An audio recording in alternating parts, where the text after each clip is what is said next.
Au troisième jour de sa visite dans la région de Tambacounda, le ministre Dr Cheikh Kanté a rencontré successivement les imams, les maires, les chefs de village, les groupements féminins et les ASC dans le cadre de l'offensive de mobilisation de toutes les couches sociales de notre pays pour la réélection dès le premier tour du président Macky Sall. maa ngi wax ci tuuru imam ratib Thierno Souleymane Agne ak imam yi yëpp ministère yi bëri nañ lool ci Sénégal waaye yow yaa tànnal sa bopp Sénégal waaye tànnal sa bopp Tambacounda. lii la président dénk dëgg yàlla attan nga ko mun nga ko def nga ko balaa ñu lay dénk PSE doon nga doxal rôle boobu ci Sénégal di jàppale doomu aadama yi ci dund ci lépp loo xam ne nit soxla na ko. waaye nag dëgg yàlla bàyyoo woon Sénégal gannaaw bàyyoo diini bi gannaaw bàyyoo kenn gannaaw xale yi jigéen yi sëriñ yi xalifa yi ñëpp nekkoon na sa taxawaay di leen jàppale. dañ la jotal suñu kàdduy cant ndax ñun amuñ lu dul suñu kër bay Alaaji Ahmed Tidiane Agne ci kanamam fekkee paaram lañu yore gis nañ li nga def ci kër gi. Grande Mosquée bi gis nañ liñ ci def mokkat yi fa nekk yaa ko fa def 2015 bi nga waxit gis nañ ko bi nga dikkee nga teg ko ci loxo imaam mu woo imaam yi ñu def ñaan ñu gis ñaani wàllu googu ñu ngi la ciy gërëm bu baax a baax beneen wàllu ma la gërëmaat ci waa kër Mamar Sarr yi Alaaji Omar Sarr secrétaire élémentaire bi fi neexoon dëkk Louga sa wóolëre la sa genn wàll la gis naa la nga def ci kër ga gis naa ko yow xam nga ko xam nga ko man xam naa ko kon ñu ngi la sant ci wàllu googu. di ñaanal président de la république émergence bi nga xamante ne moom lay woote moom la def bugg a def ci réew mi mu boole si imaam yi tamit bugg naan ko de ngeen dimbale ñu waaw loolu laa bugg a jotal monsieur le ministre. ki ñu yàlla indil fii tànn ko mu ñëw ci Tambacounda xam soxla yi docteur Cheikh Kanté yàlla na ko yàlla may wér may ko sutura may ko ndam ci li muy wut. barke Seydina Mohamed man aw ma li may wax mais secrétaire général El Hadj Issa Sissoko moom moo nekkaloon ak suñu wayjur El Hadj Imam Ratib radiyallahu taala anhu moom laa jox kalima bi li ma neex fii Thierno Souleymane Agne dafa am ndam képp ki Imam Ratib dem barsax doon àndal woo na leen ñu ngi fi toog fii amul tandaas. nee na li mu wax pour la ñu ñaanal président mu am premier tour 2019 Cheikh Kanté dalal sa xel loolu mu ngi sa xelu imaam yi ñu ngi koy def guddi ak bëccëg di ko ñaanal. nee na loolu bokk na seen soxla bokk na ak seen ñaan yu ñu koy ñaanal ak sa taxawaayu Cheikh Kanté ak taxawaay Macky Sall ak mboolem gouvernement bi seen taxawaay ñu ngi ñaan yàlla rek yàlla may ñu fekkee ko incha allahu rabbi dana am. Après plusieurs interventions des imams, le ministre Dr Cheikh Kanté a rappelé l'importance et le rôle déterminant des imams et guides religieux dans la préservation de la paix sociale, indispensable à notre politique émergence. Il a enfin apporté quelques éléments de réponse sur la crise scolaire et la révision constitutionnelle introduisant le parrainage. coow li am ci njàng mi nga xam ni doorewul ci moom su nekkoon ci moom la rek coow du am mais nag nga ñëw fekk tool bu yàqu nga di ko defar dafa laaj temps dafa laaj concertation parce que su ci politique duggee rek day niroog leneen xam nga xale yi ñun ñëpp ñoo leen jur suñu ay doom lañu suñu ay jorbaat lañu suñu ay sët lañu su fekkee ni seen njëriñ rek la ñuy xool waxtaan war naa mën a am. gis ngeen coow li fi amoon ci parrainage depuis 1991 mi ngi fi depuis 91 mi ngi fi dañ ne indépendant yi pour nga voter il faut nga am 10 000 signatures yoo xam ne yi au moins dañ ko am ci 5 régions ñu dem ba Sénégal léegi am plus de 300 partis soo ko xoolee am na 300 partis. li koy wone élection législative yi ñuy jógee 47 listes moo amoon nit ki sax pour nga wote da ngay wote ak difficulté mais 47 listes xoolal ngay war a defar ay bulletins candidat bu nekk nga war ko jox oto candidat bu nekk nga war ko jox télévision ak yeneen mais kooku xaalis la dafa am un coût. est-ce que war nañ mën a dem élection présidentielle di am 40 listes mais amul fenn ci àdduna si amul. nit ki kay soo wóola sa bopp nga bëgg a nekk président de la République war ngaa mën a am au moins 10 000 signatures dans l'intérieur du Sénégal pour xam ni am une certaine représentativité war ngaa am programme. moo tax ci kàttanu yàlla loi boobu assemblée woote na ko te coow amul fi coow amul nag xam naa ne seen ñaan moo nekk ci biir te ba léegi président ubbi na ne avant ñuy appliquer loi boobu pare na encore pour waxtaan ak opposition bi waxtaan ak nit ñi ñu seet lan lañ koy mën a améliorer mais nag waxtaan ñaar la ñaari nit ñooy waxtaan tey soo ni man dama bëgg a waxtaan ak yow ki nga war a waxtaanal bay boobu bëggul jàmm moo tax ci kàttanu yàlla maa ngi leen di ñaan yéen imaam yi yéen ay représenté yàlla représenté yonent bi ci suuf ngeen ñaan Sénégal jàmm sax fi Sénégal naataange sax fi ba programme yi nga xam ni président Macky Sall moom la commencé ci plan Sénégal émergent ni mu ko dooree nii ci bisimilahi rahmaani rahim yàlla def mu yeggale ko ci alhamdulilahi rabbil alamin. Amiin ya rabbal alamin.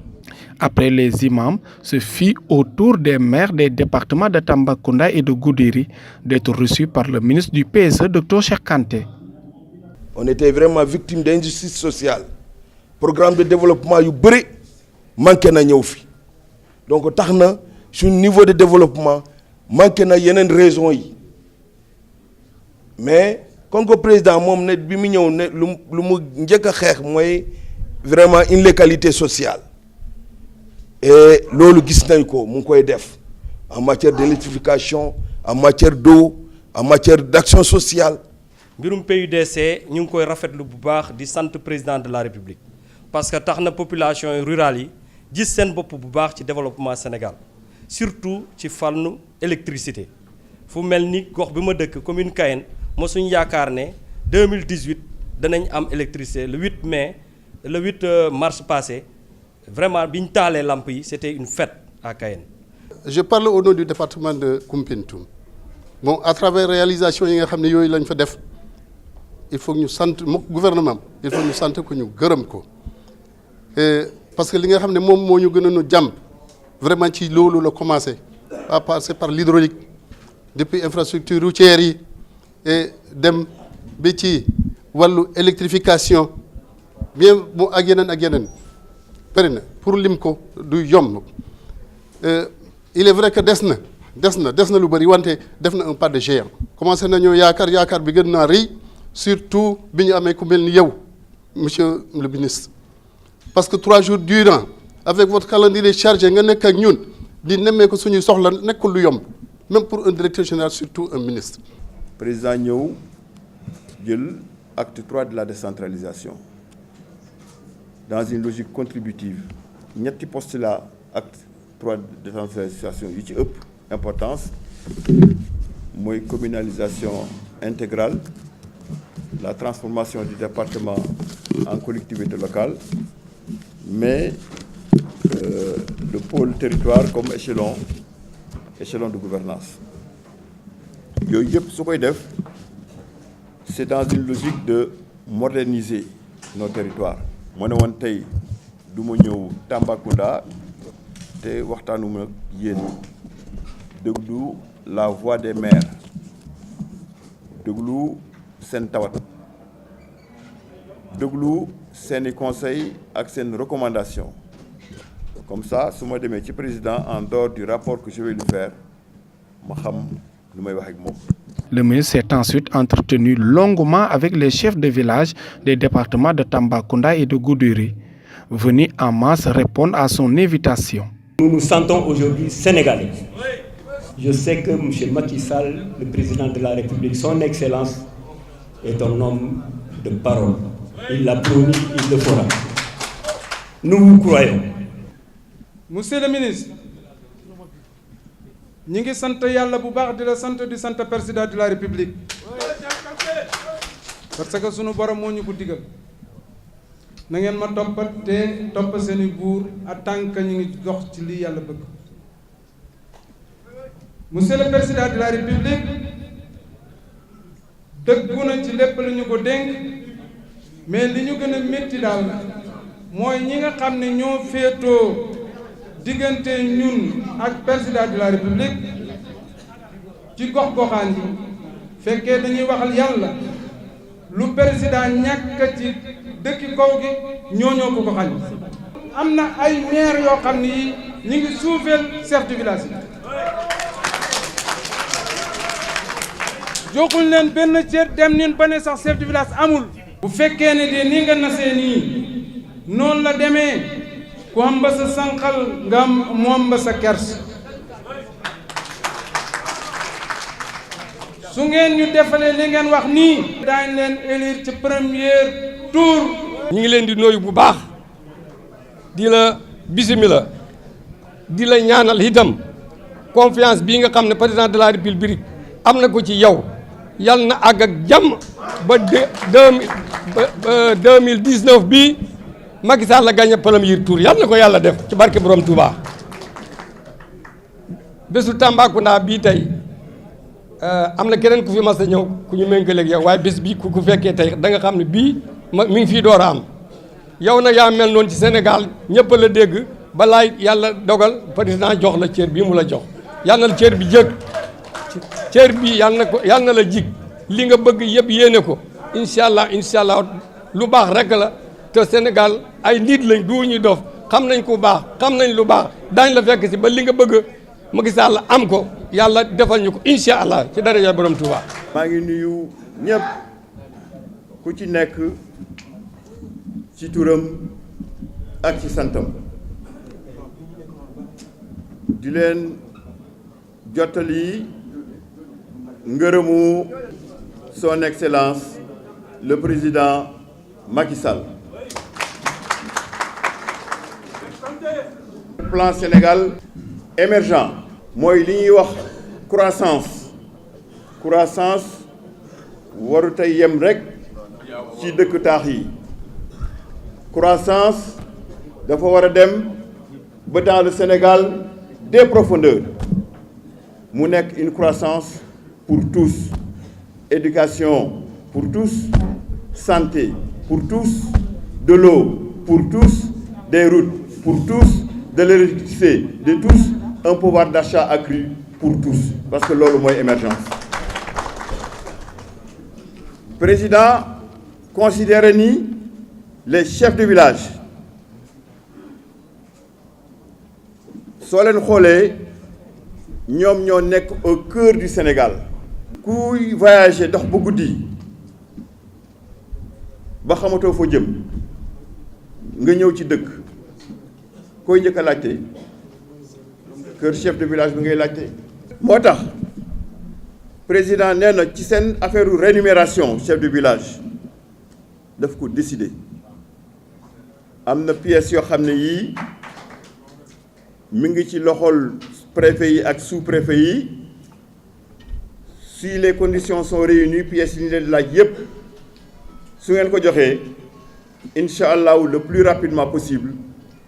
rémunération boobu dina commencer. Carte professionnelle bi ngeen di laaj mu nekk une vieille doléance kooku nangul na leen ko incha allah dans un futur relativement proche dinañ leen ko annoncer. seen dotation annuelle drapeau yi nga xam ne drapeau symbole la comme ni chef de village nekk symbole donc c'est normal que kër chef de village bu nekk drapeau di fa flotter. président yi fi nekkoon soo demee ci yenn gox yi Sénégal da ngay am impression que ni soit dañoo compter wula nit ñooñu wala liggéeyuñu wala soo deful ndànk da ngay ne ñaar yee fi am parce que depuis 1960 ba 2012 avant Macky Sall di ñëw 1649 villages ñoo fi amoon électricité 1649 ci Sénégal yépp Macky Sall ñëw en 3 ans yokk ci 1500 villages c'est-à-dire président yi fi nekkoon 1960 ba 2012 année bu nekk 33 villages rek lañ doon électrifié. Oui, président. Président Macky Sall ñëw di électrifier 375 villages par an et je peux en dire autant ci ndox mi, je peux en dire autant ci route yi, je peux en dire autant ci piste yi. àddina tëbul tëb sotti defe naa ku la jox añ bu mu la joxee ndekki ba pare jox la njogonal su la diggee reer war ngeen ko mën a gëm. président nee na ku leen fonk la li ko tax a jóg mooy émergence su Sénégal ci yoon woowu la ñu nekk. Taux de croissance yi Sénégal am ci ñetti at yi amul benn président bu fi am c'est pas possible te kooku liggéey moo koy joxe moo tax président nee na fàttewu leen tey du leen fàtte ëllëg parce que démb fàttewu leen parce que ci ñi ko fal ci ngeen bokk. moo tax war ngeen en tant que chef de village veiller d'abord pour que sécurité am ci réew mi fu ngeen gisee incertitude non seulement war ngeen ko combattre mais war ngeen ànd ak administration territoriale feeñal ko pour ñu mën a ànd xeex ko pour jàmm am ci réew mi parce que fu jàmm amul émergence du fa mën a am. suñu jógee ci loolu ñu ngi dem ci ay période yu am importance mooy période élection yi nar a ñëw en 2019 élection nag dañ koy waajal te moom bëgg na continuer liggéey bi nga xam ne bii door na ko ci Sénégal bëgg na ko yeggali ba sénégalais bu ci nekk mu doon sénégalais yi ci ville yi wala sénégalais yi ci village yi nga sentir yokkute ci yow te kooku pour mu mën a am il faut que mu am deuxième mandat te deuxième mandat bi pour mu am yéen ci ngeen bokk moo tax man personnellement mi nga xam ne bii ministre am la mais en dehors ministre yi mu jël mouvement de soutien yi dénk ma ko maa ngi ñaan bépp chef de village koo xam ne kii gëm nga sa réew bëgg nga sa réew gëm nga ni président Macky Sall Sénégal moo ko tax a jóg gëm nga ni président Macky Sall liggéey moo ko tax a jóg gëm nga ni président Macky Sall mi ngi liggéey ngeen fexe ñu ànd ci yaru ak ci teggin woteel ko au premier tour en 2019 pour ñu Le ministre a ensuite échangé avec les groupements féminins des départements de Tambacounda et de Goudiri. Contexte bi ñu nekk tey di wax au nom de la République di wax au nom des partis politiques et du parti politique muy APR di wax ci turu ñi nga xam ne mooy représentant wu APR yi plus particulièrement vous parce que dafa am lu am solo le président de la République def muy le PSE ñun jigéen ñi de gis nañ ci suñu bopp bu baax a baax a baax a baax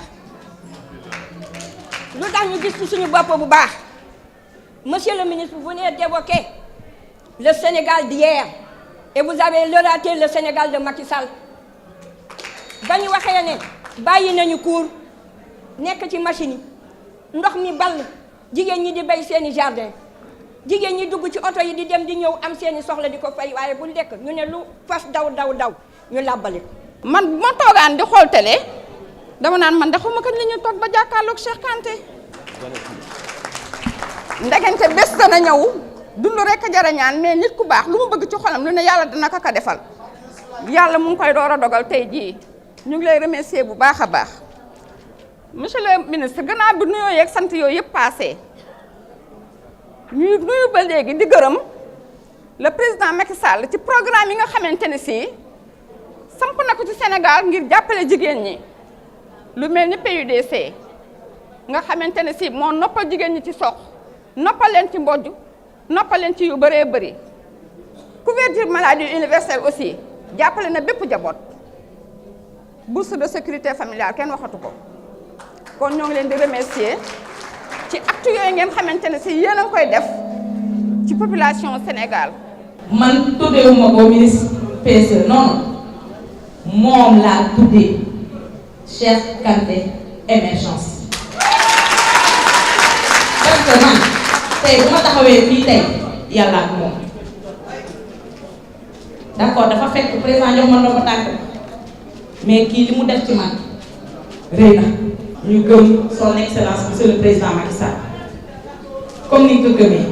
ni nga nekkee Baye Fall yow ñun ñu tourné nekk yow say Baye Fall parce que man dama créé réseau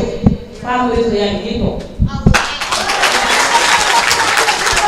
fii réseau bi on est plus de 2000 et quelques réseau des femmes leaders pour l'émergence. ñu koy woowee bu sow doom réseau bi dara taxu koo jóg lu dul dimbali son excellence monsieur le président Macky Sall parce que moo ñu ko ci réseau bi nag c'est 100% politique moo tax bu waa femme développement yi waxee ma ne man damay mujjee wax parce que man politique laay wax ñun suñu réseau bi yow yaay gérer mouvement de soutien yi man nee naa suñu réseau bii mouvement de soutien bii bu nekk 2000 personnes ñu nekk premier réseau bu adhéré ci yow parce que yow yaa ngi ko jaral. émergence jigéen ñi dañ ci am cër li tax en dehors fonction sociale bi nga xam ne jigéen daf ko am kooku yàlla moo ko jagleel jigéen mu nekk responsabilité bu rëy parce que tey su doom baaxee dañu naan yaay ja moo baax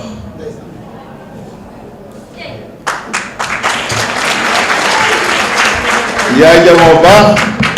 ndey ja moo liggéey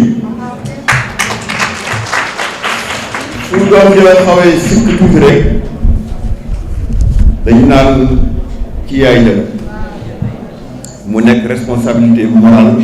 bu rëy ba tax man li tax ma respecté jigéen sama yaay ci la bokk su ma tollee fii ma tollu sama yaay ci la bokk parce que dama lëjoon trop ma gis ni mu ci daan sonne di jubbanti doom su njàng li baaxee c'est parce que yaay ji daf ko topp léeg-léeg borom kër yi du ñu xam dara ci seen njàng doom. Le ministre en charge du PSE, Dr Cheikh Kanté, a rencontré les différentes ASC de la région de Tambacounda pour parler de développement communautaire et les a incités à jouer pleinement leur rôle dans l'émergence de leur territoire. Le ministre a marqué toute sa disponibilité pour les accompagner dans leurs différents projets de développement. Je pense que en dehors des activités culturelles et sportives,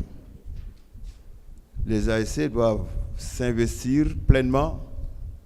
dans les activités de développement communautaire. Parce qu'aucune personne ne viendra de l'extérieur valoriser vos terroirs. Personne. C'est pourquoi cette jeunesse, à travers les ASC, doivent porter ces paradigmes de l'émergence. Parce que l'émergence, d'abord, est culturelle. Elle passe par une transformation des fonctions cognitives qui doivent pousser la jeunesse à être beaucoup plus concentrée, motivée pour travailler pour leur pays. D'abord, pour s'instruire, parce que l'instruction, l'apprentissage sont des éléments essentiels pour l'enrichissement d'un capital humain. Donc, je suis heureux d'être parmi vous aujourd'hui pour parler d'une part d'activités culturelles et sportives mais aborder des questions de développement communautaire et du rôle que vous devez pouvoir jouer pour participer effectivement à l'émergence de notre pays. En fin de soirée, le ministre en charge du suivi du plan Sénégal émergent a présidé la cérémonie clôturant le concours d'appel à projets en présence du gouverneur. Lors de cette cérémonie, une vingtaine de projets portés par des femmes et des jeunes de la région ont été sélectionnés et vont bénéficier d'un accompagnement pour l'obtention de financement en relation avec la délégation à l'emploi rapide. Man def naa ñaari at damay dem ci FIARA pour di li may yóbbu day jeex ba ñu commandé loo xamante ne ñàkk a moyen du ma mën a toppatoo client yooyu yëpp. dañuy jóg jëmbati dara rek après moyen fekk ñu ci biir mooy ko ne kii bi financement bi daf maa bett trop musuma am financement 50 000 sax kon man su ma amee fii financement 500 000 dinaa ci kontaan dinaa féliciter ñëpp dinaa ci kontaan.